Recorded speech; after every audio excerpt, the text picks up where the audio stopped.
Hey everyone, I'm Ashley Banfield, and tonight we are tracking a mystery. I have got a few more critical updates on this Bahamian island mystery. In my mind, I keep calling this case Paradise Lost. Because when I was down there, Lindsay and I spent 5 days pounding the pavement. Only instead of streets, we were tracking leads across this gorgeous aquamarine. Breathtaking environments in the Bahamas. It looked completely peaceful, a literal picture of paradise. Honestly, we felt a bit bad working because everyone else was having such a great time. Just relaxing, soaking it in, and being incredibly welcoming, which made it almost impossible to believe that the horrific incident had occurred.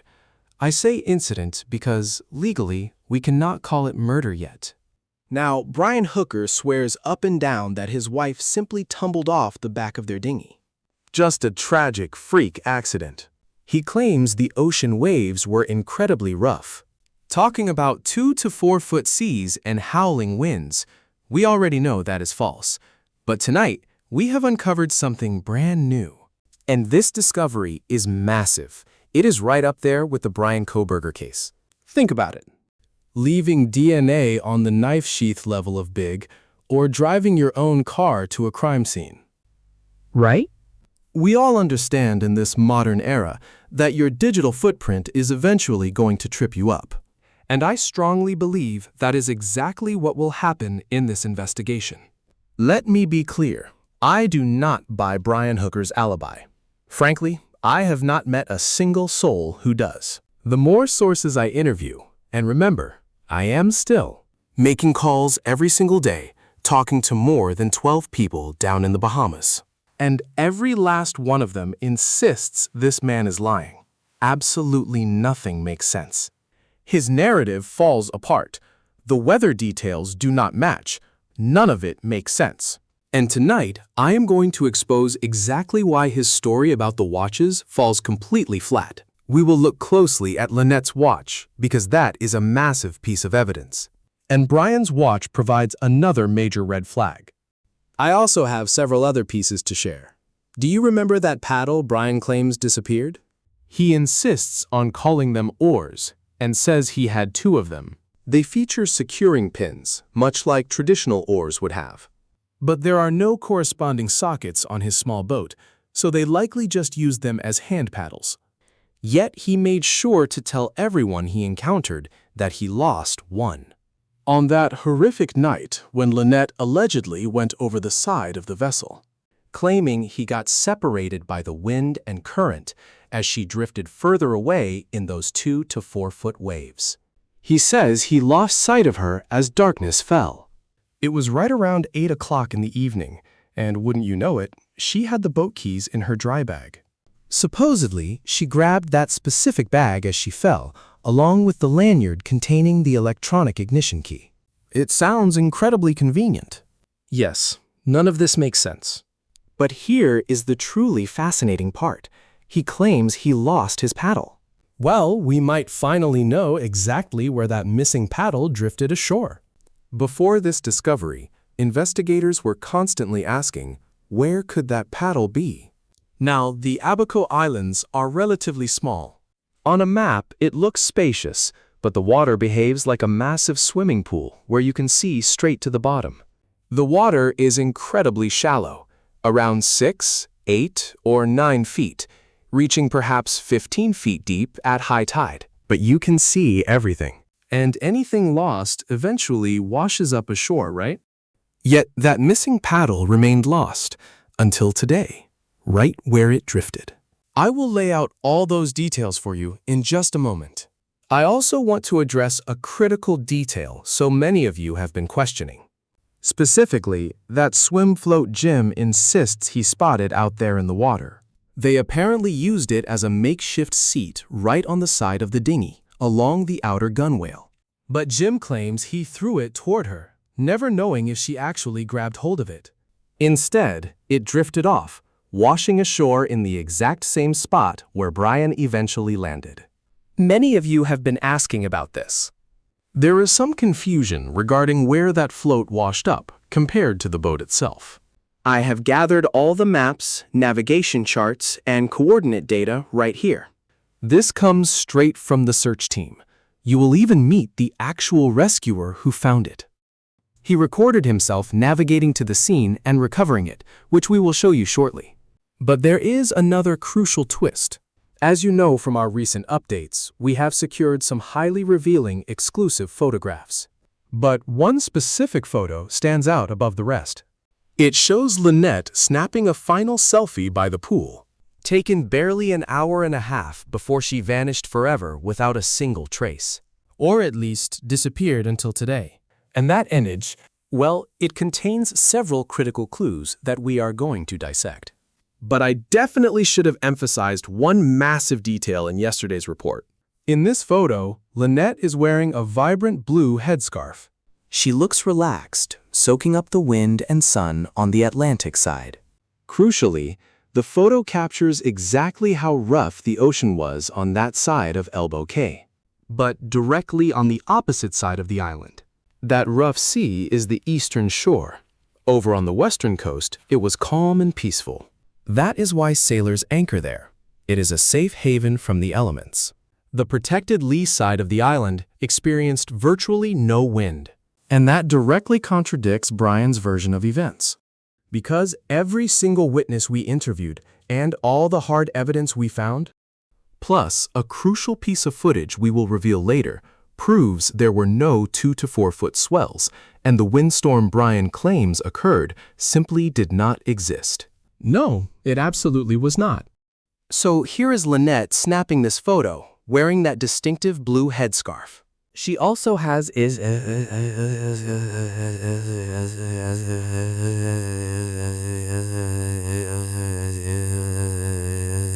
green beach cover-up and what looks like a black fanny pack. It is highly unusual, because while she seems to be wearing that black pouch, there also appears to be another dark object resting on the lounge chair directly in front of her. Now, this becomes crucial because when rescuers aggressively questioned Brian the next morning, the dedicated volunteers who worked tirelessly to find Lynette, they kept pressing him, right? They repeatedly asked him for details, wanting to know exactly what she was wearing. What should they be searching for? What clues should they spot? What exactly was she wearing when she went overboard? What was her final outfit? What exactly did she have on when you last laid eyes on her? And all Brian offered was a 2-piece black swimsuit. Actually, I have since learned it was not a bikini. It is more like a high-waisted set covering the stomach, perhaps with fabric draped over her midriff. Either way, it is just a black 2-piece swimsuit. That was his entire story. Even when investigators pressed him, I spoke to them directly. I interviewed 2 members of the fire and rescue team. I spoke with both of the first responders who were leading the search operation that day. They confirmed that Brian insisted she was wearing nothing but that black 2-piece suit. But we have all seen the photo. Why leave out the green cover-up? Why omit the vibrant blue headscarf? That seems pretty hard to miss. And what about the black bag resting on the lounge chair right in front of her in that final selfie? If my own spouse vanished out there, I would be racking my brain, trying to remember every detail. Let me think. I know he had... Oh God. He had a bandana, right. He was definitely wearing a bandana. And his swim trunks had a distinct pattern. You would search every corner of your mind for any detail that could help identify your partner after they fell overboard. Yet Brian somehow forgot to mention the bright blue scarf on her head. It was vivid blue, something that instantly catches the eye. It is not exactly common beachwear for most people. Brian made no mention of that black waist pack either, or whatever that dark object was sitting on the lounger right next to her. She was wearing sunglasses too, but he completely left that out. That is crucial evidence. And the green cover-up? Seriously? He did not mention a single one of them. These are critical clues, yet this supposedly devastated husband only muttered, "black bathing suit." I do not know. Maybe a 2-piece. Something feels incredibly off here, Brian. But if the police arrest you and file official charges this time, especially since you walked free the first time. If that happens, And I have a strong feeling it eventually will. You are going to have to explain all of these discrepancies. you will have to explain why a mourning husband did not care enough to remember what his wife was actually wearing before she tragically disappeared. This is a massive red flag for me, and many others feel the exact same way. Lynette's closest friends are absolutely furious about it. I have been in close contact with Blaine Stevenson, who is an experienced sailor alongside his wife Marnie. They are working dawn to dusk, desperate to piece this entire mystery together. And his lack of detail infuriated them. He kept the rescue teams in the dark about the scarf, the wrap, and the bag. How does that even happen?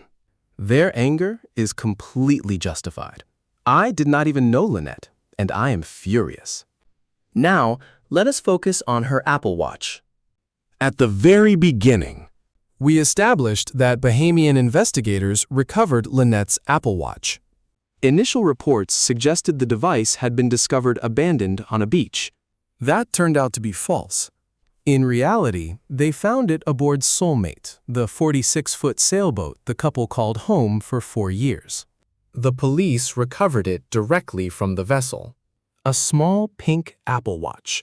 That detail becomes absolutely critical because of a photograph we recently uncovered. This photograph, a rare, exclusive image, and yes, we actually obtained it.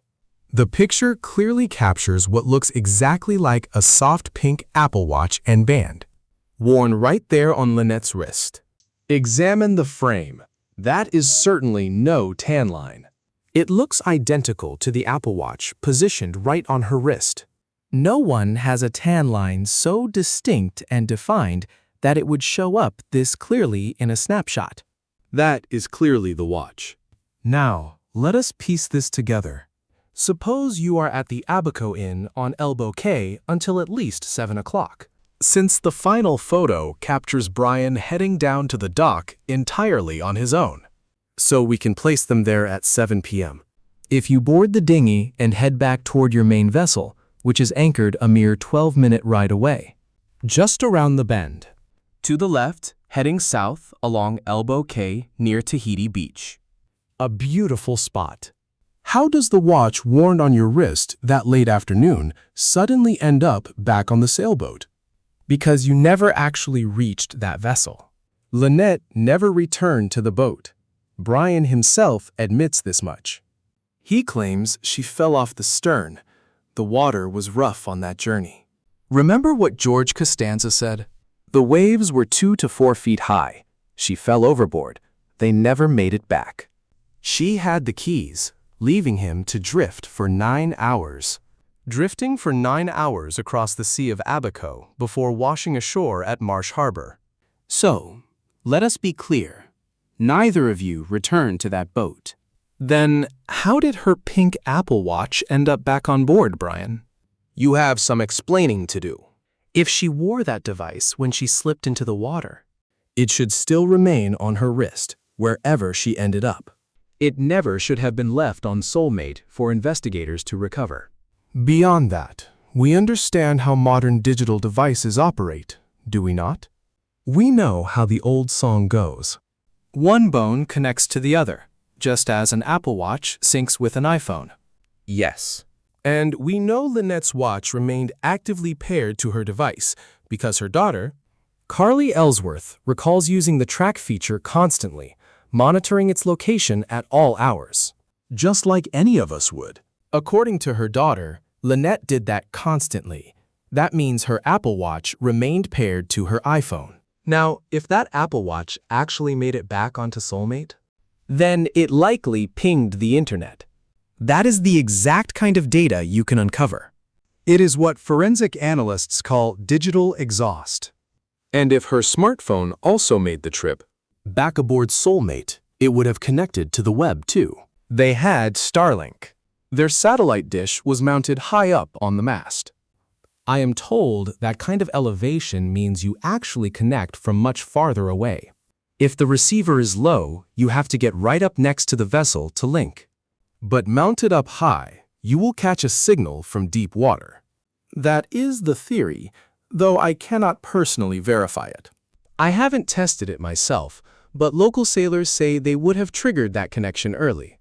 If Brian's entire story is nothing but a lie, And no one actually went overboard from that yacht, then maybe that dinghy returned to Soulmate with Lynette on board, along with her smartwatch, her phone, their passports, and all those items in his dry bag.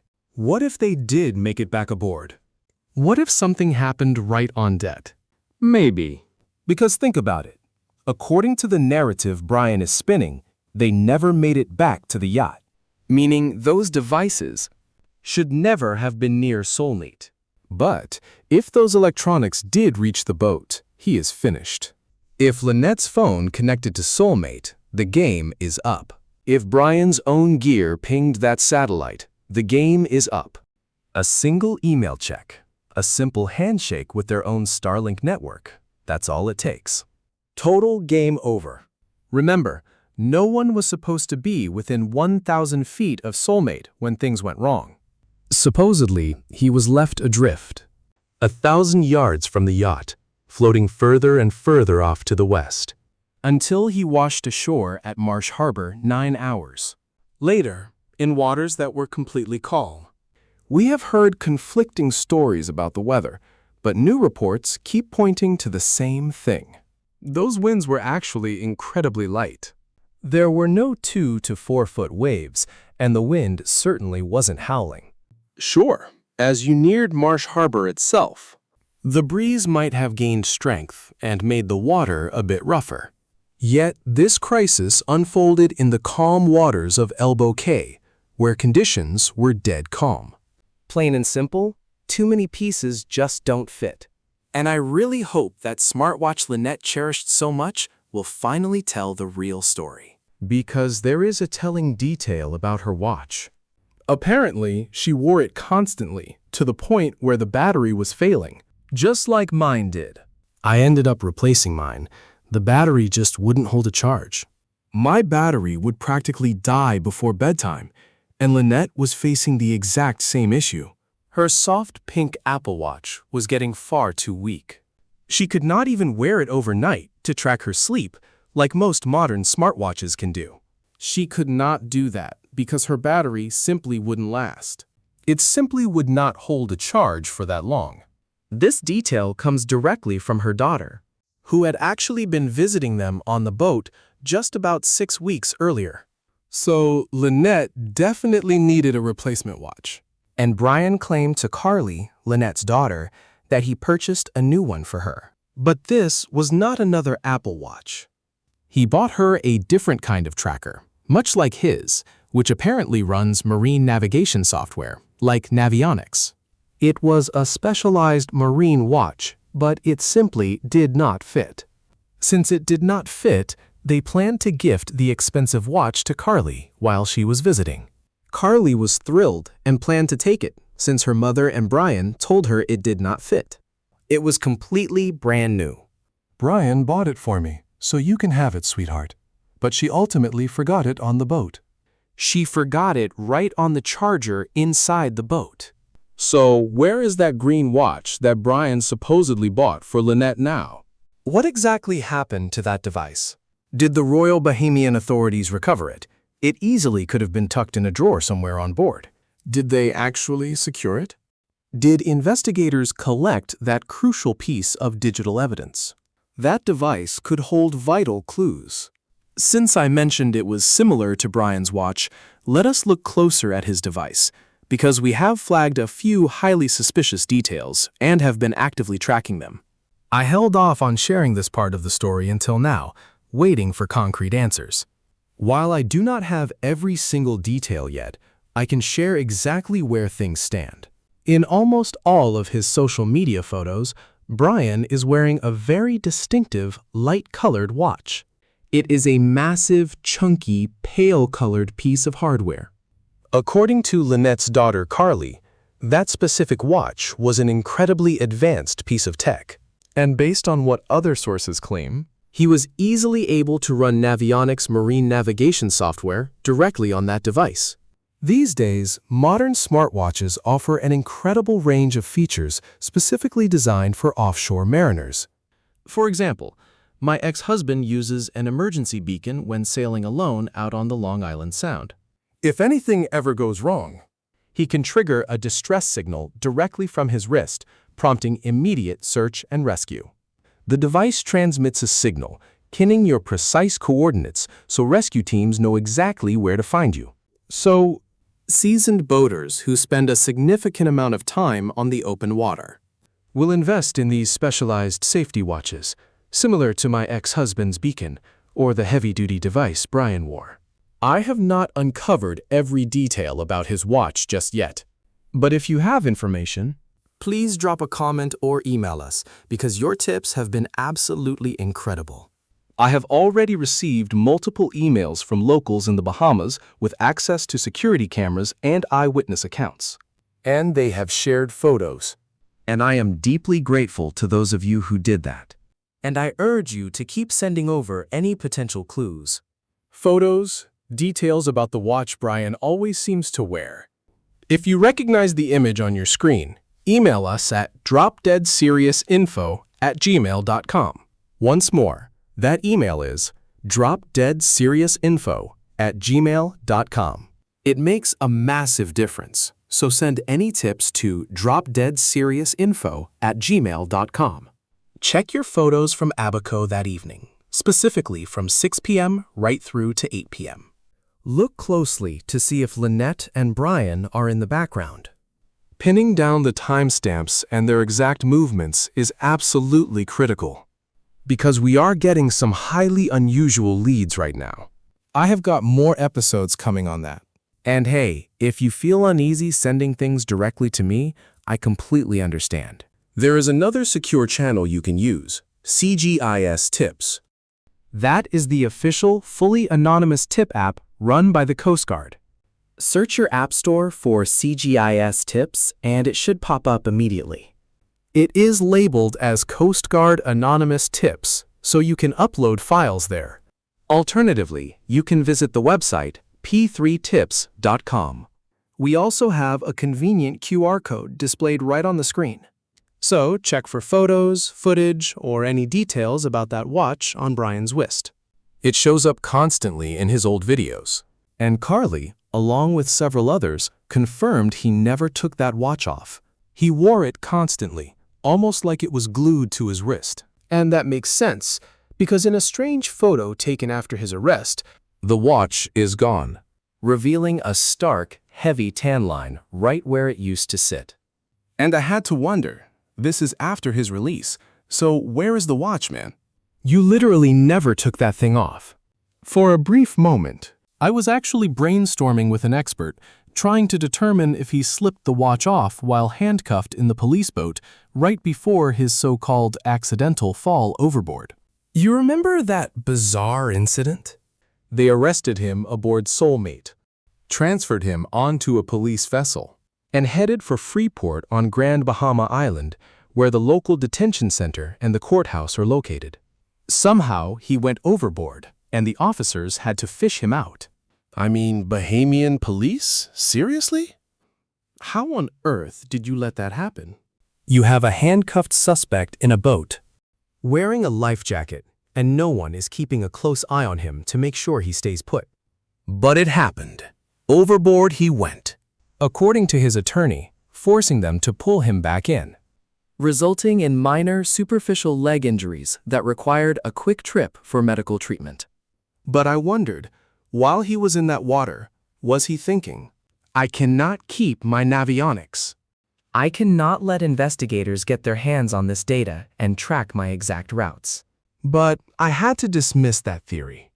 Now, looking closely at this photo, he seems to be standing right outside the police station. This is likely the day after his release, since he got out at 8 o'clock at night. Yet this picture shows bright daylight. And he is holding his signature light-colored watch. It is a pale lime green, or a very light shade of it. He is clutching it in his hands. almost as if he had to return to the police station to reclaim his personal belongings. Normally, when you are arrested, officers confiscate all of your personal property. Your watch. Your jewelry, any rings, and then you collect them once you are finally discharged. But his release was at 8 o'clock at night, and this footage is not shot in the dark. We know he got out at 8 o'clock, and at 8 o'clock at night, it is pitch black. This is broad daylight. So, my assumption is that this was taken the next morning, Tuesday, April 14th. He got out on Monday, April 13th, at 8 o'clock at night. I believe this photograph was taken on Tuesday, the 14th, and on that day, we see him clutching the watch. There it is. The very watch that had vanished from his wrist is suddenly right back on it. Now, this is highly intriguing, especially since he sits down with major network television. He selects CBS, ABC, and NBC. How predictable. Doesn't he realize the true crime audience is watching right here? This is where you actually find the most engaged audience in true crime podcasting. Come on, Brian, catch up with the times. Regardless, during those interviews with the networks, his watch is noticeably missing. I am baffled as to why the Royal Bahamas Police Force failed to seize that watch as critical evidence. That watch is a digital trail.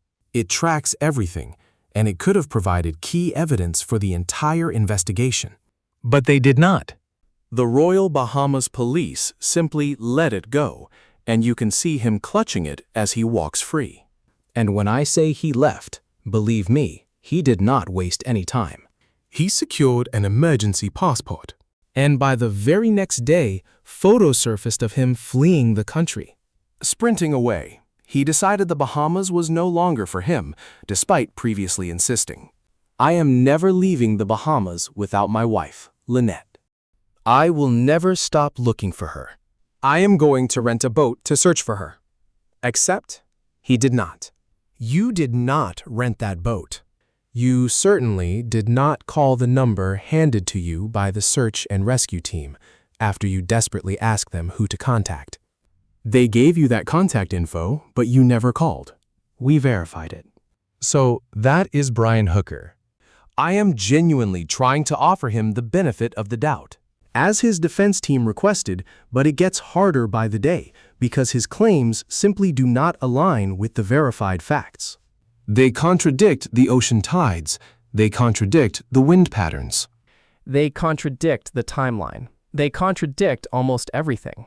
Still, I suppose if I had survived 5 days in a Bahamian jail, I would also be terrified of them locking me up again. And if I'm innocent, I still wouldn't want to spend my life rotting in a Bahamian prison.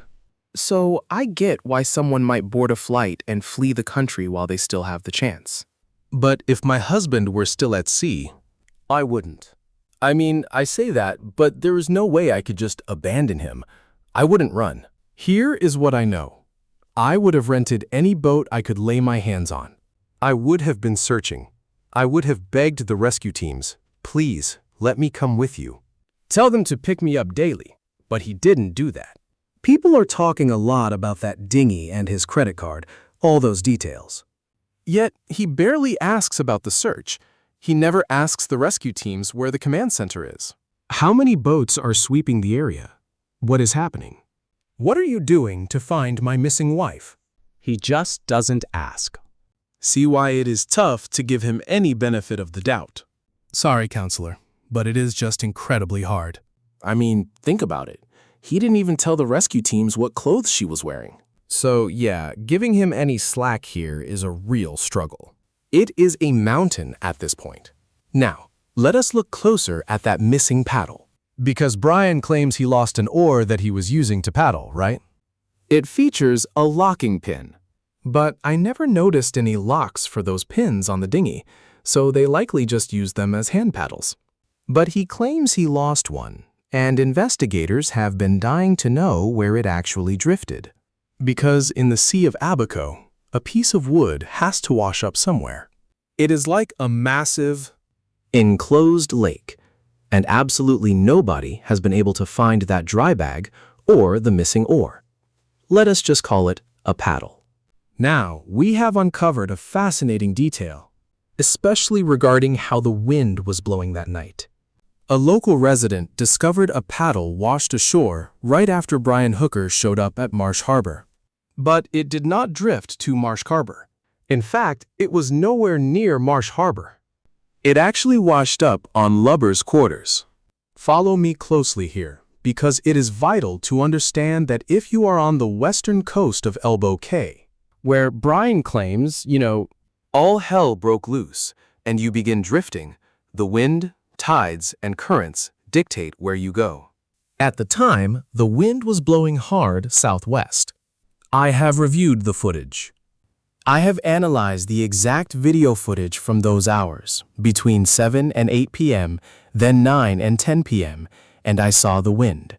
It was blowing strongly in a southerly direction, pushing hard toward the west. So, if you are stuck in that small dinghy, you are drifting in that exact direction. Especially since the boat sits high on the water, giving the wind plenty of surface area to catch. Which would drift you straight to Lubbers. Brian, if you were actually drifting, you would have ended up on Lubbers. And as it turns out, we know your paddle almost certainly drifted right to Lubbers, according to some local residents out there. I spoke with a local today who spotted a paddle washed up on their shore. Halfway down Lubbers Quarters, if you study the map, it was midway down the island, slightly further to the south. That is where the paddle drifted ashore on Lubbers.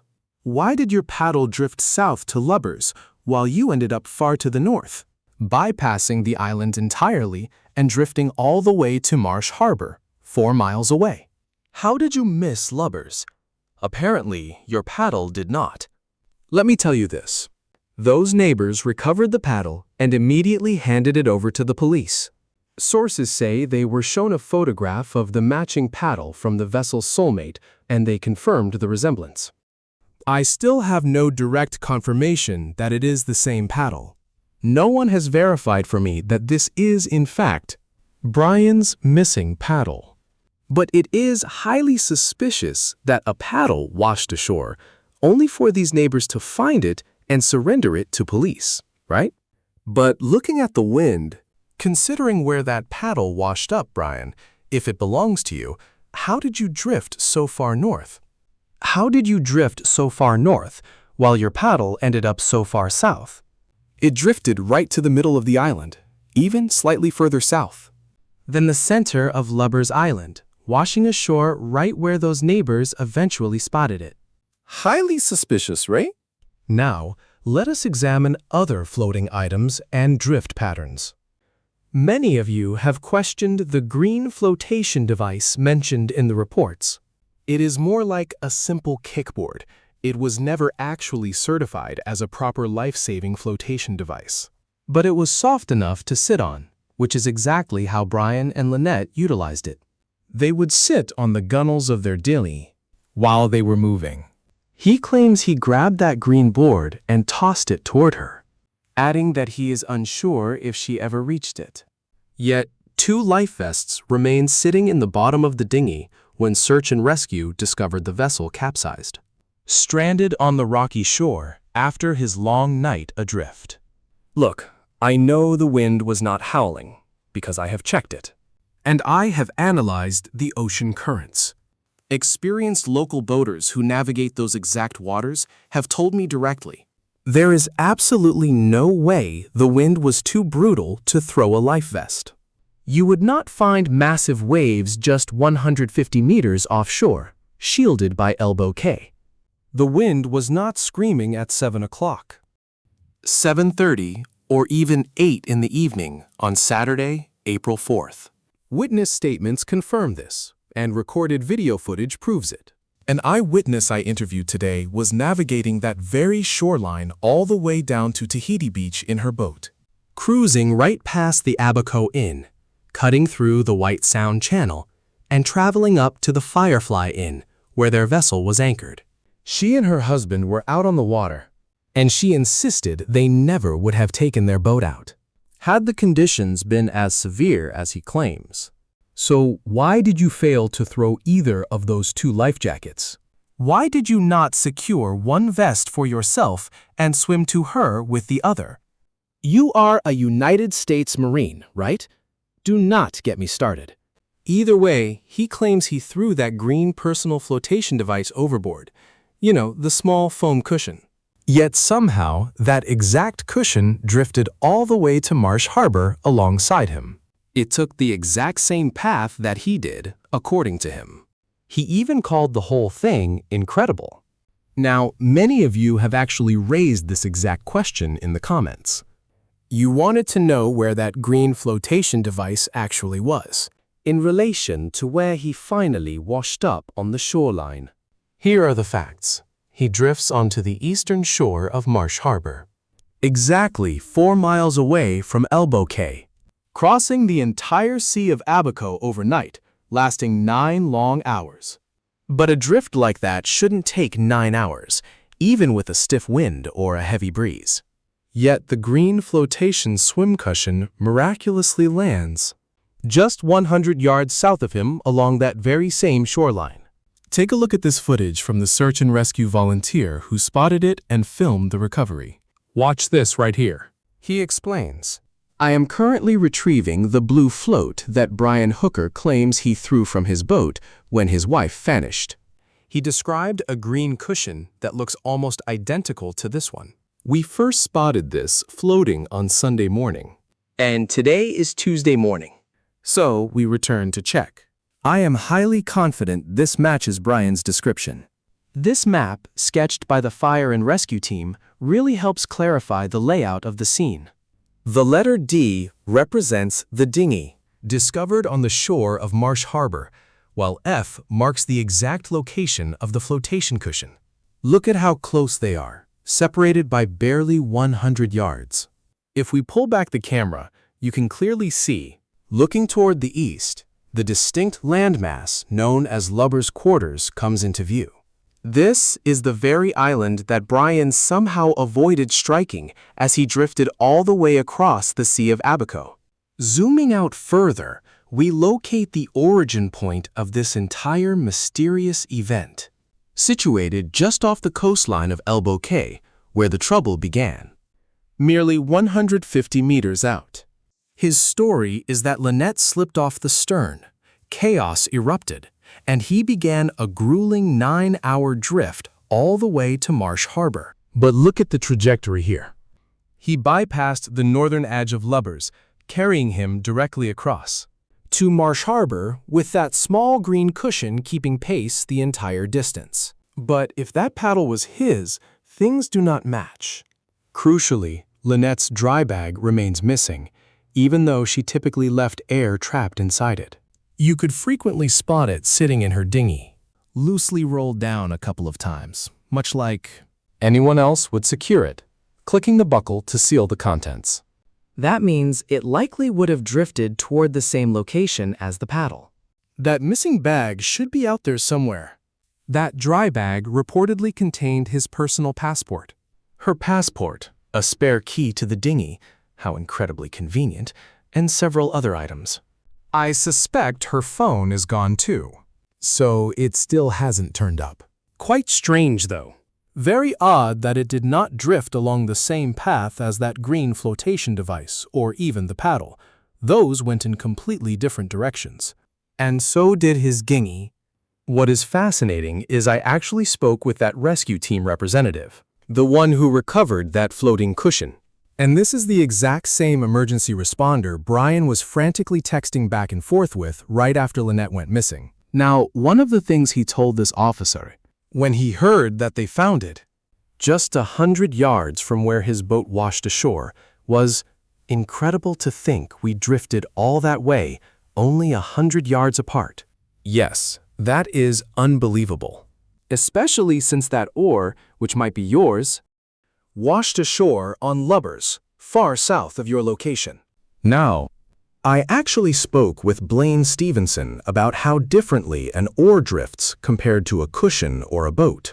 He explained that an aluminum paddle can take on water, making it float lower in the water.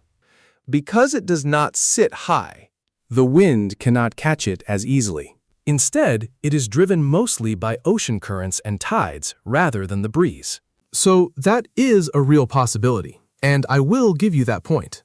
But you cannot ignore the strong winds blowing directly toward the southwest. Right. It was an easterly wind, pushing everything south and west. Does that make sense? This means your lightweight, high-profile dinghy would have caught that wind easily, correct? The wind naturally would have pushed you straight to Lubbers. And honestly, Lynette would have drifted there too.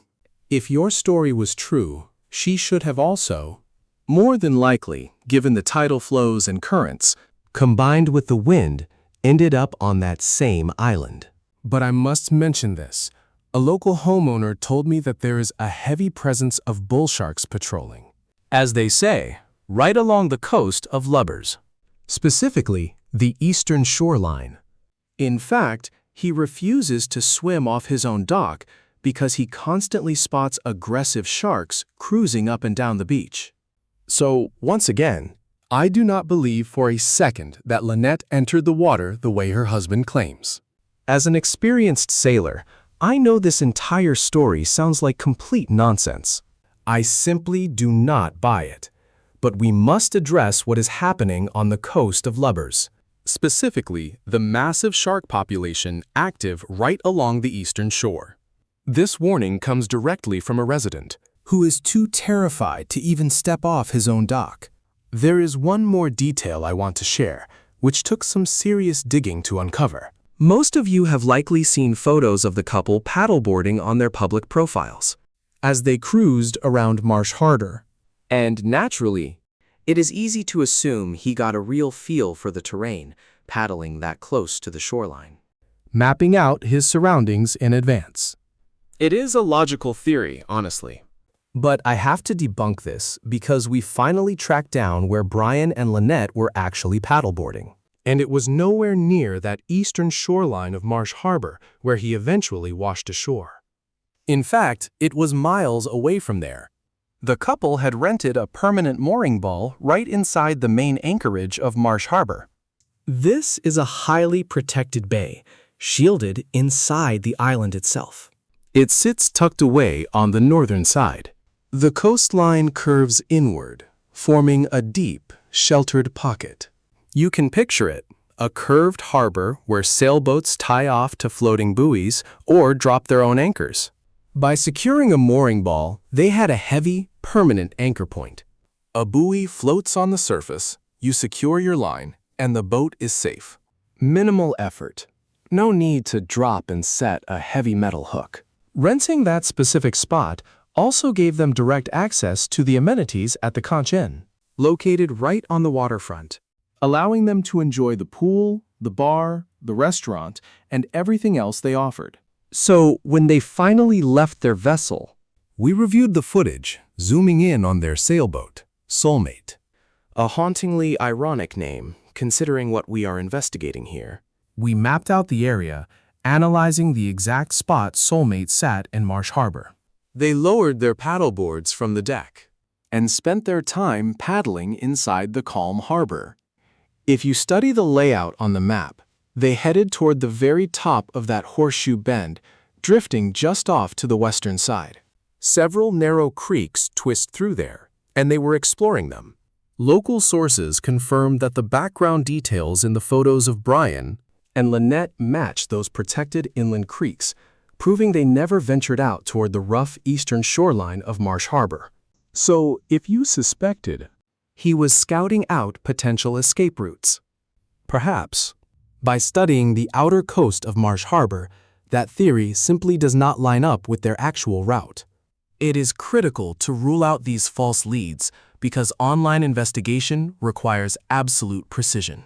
And digital clues uncovered on social media can often point to vital breakthroughs. Like the mystery of that pink Apple Watch. that is smart sleuthing. Spotting that detail and realizing she wore the same watch in her selfie back at the Abaco Inn, that is brilliant analytical work. But other times, clues turn out to be nothing but a dead end. And I wanted to clarify for our viewers that this lead is definitely one of them. Their paddleboarding excursion remained strictly inside the harbor. It would have offered absolutely zero familiarity with that outer coastline on the other side of the bay. That is the breakdown for now. If you are subscribed, thank you so much. Every like helps, and to those of you supporting as members, you have my deepest gratitude. I am hosting an exclusive Ask Me Anything session this Sunday at 5 p.m. Eastern Time. Let me double-check the exact date real quick. It is Sunday, April 26th.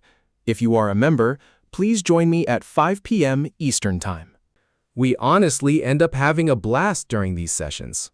Take our last meetup in Vermont, for instance. Great wine and plenty of lasagna.